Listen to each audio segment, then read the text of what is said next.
week now, as a matter of fact. So I know it can be a bit overwhelming, but I'm here to tell you there's nothing to worry about. You'll be fine. So let's just focus on getting you through your first week, okay? Let's see. First, there's an introductory greeting from the company that I'm supposed to read. It's kind of a legal thing, you know.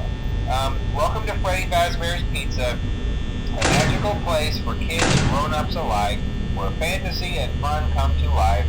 Fazbear Entertainment is not responsible for damage to property or person. Upon discovering that damage or death has occurred, a missing person report will be filed within 90 days or as soon as property and premises have been thoroughly cleaned and bleached and the carpets have been replaced. Blah, blah, blah. Now, that might sound bad, I know, but there's really nothing to worry about. The animatronic characters here do get a bit quirky at night, but do I blame them? No. If I were forced to sing those same stupid songs for 20 years and I never got a bath, I'd probably be a bit irritable at night too. So remember, these characters hold a special place in the hearts of children and we need to show them a little respect, right? Okay. So just be aware, the characters do tend to wander a bit. They're left in some kind of free roaming mode at night. Something about their servos locking up if they get turned off for too long. They used to be allowed to walk around during the day too, but then there was the bite of 87. Yeah, it's amazing that the human body can live without the frontal lobe, you know? Now concerning your safety, the only real risk to you as a night watchman here, if any, is the fact that these characters, if they happen to see you after hours, probably won't recognize you as a person. They'll most likely see you as a metal endoskeleton without its costume on. Now, since that's against the rules here at Freddy Fazbear's Pizza, they'll probably try to forcefully stuff you inside a Freddy Fazbear suit. Now, that wouldn't be so bad if the suits themselves weren't filled with cross beams, wires, and animatronic devices, especially around the facial area.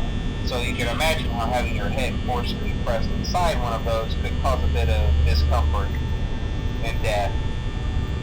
The only parts of you that would likely see the light of day again would be your eyeballs and teeth that pop out the front of the mask. Yeah, they don't tell you these things when you sign up. But hey, first station of the breeze. I'll chat with you tomorrow.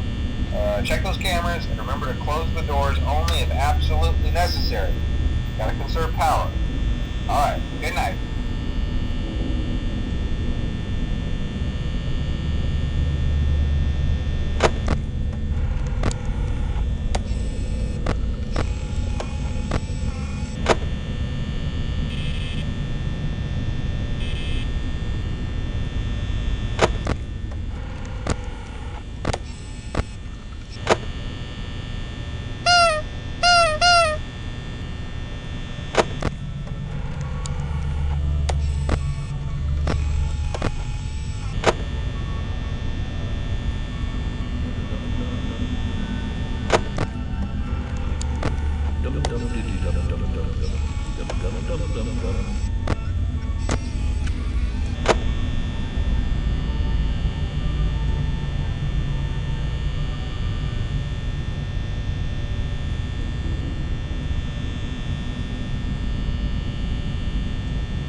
be a good idea to peek at those cameras while I talk, just to make sure everyone's in their proper place, you know.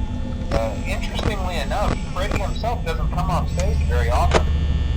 I've heard he becomes a lot more active in the dark, though, so hey, I guess that's one more reason not to run out of power, right? I also want to emphasize the importance of using your door light. There are blind spots in your camera view, and those blind spots happen to be right outside your doors. So if you can't find something or someone on your cameras, be sure to check the door light. You might only have a few seconds to react.